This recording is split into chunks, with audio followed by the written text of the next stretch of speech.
You are watching the Brotherhood of Gaming, and yes, you're jealous. Yeah. You got it!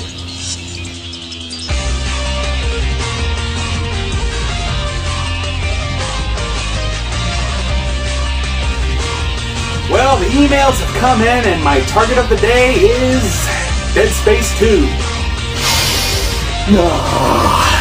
It still has that new game smell. Yeah, that's right. It's not even a week old yet.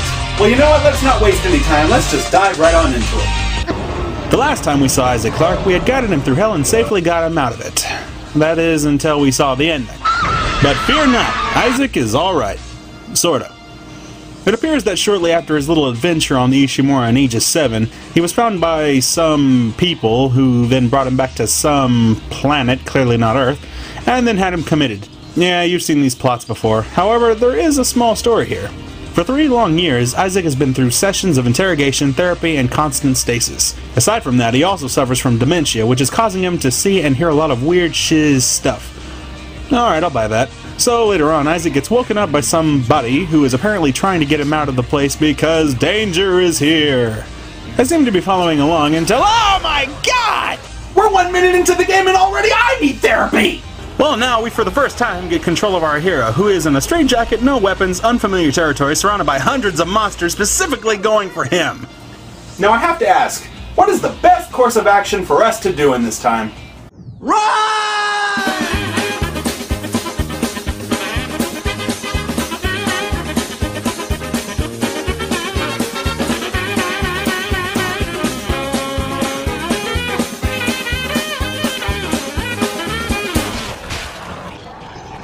I mean, holy Jesus, talk about vulnerable! And it gets worse, people are out to kill him too! Yet not long later, Isaac manages to get into contact with some people who may or may not be trying to kill him, while also getting stalked by his possibly dead ex, who also may or may not be trying to kill him, as well as him trying to find the real marker, who again may or may not be trying to kill him. Jeez Louise, what is everybody's problem? Why do they all want him dead? He's an asshole! All in all, the story does lack a little, but also keeps you going to see the end through. It's not exactly what everybody probably expected it to be, but come on, when have the game creators ever decided to satisfy us? Story gets an 8. Now, if you're familiar with Dead Space 1, good. It plays just like it, but with a lot of updates.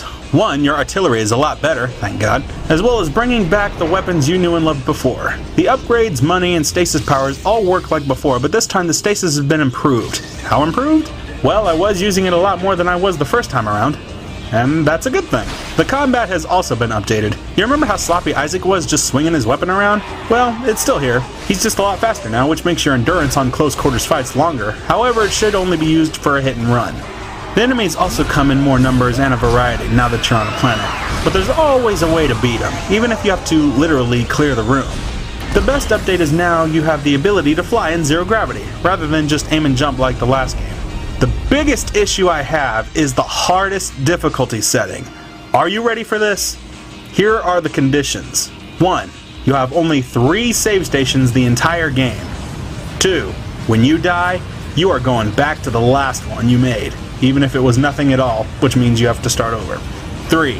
Your ammo and health cartridges might as well be impossible to find. 4. The necromorphs are hard to kill, come by numbers, and will non-stop gang rape you. I mean, Jesus Christ, are you mad? Just exactly how were these guys when they were making this game? Perfect!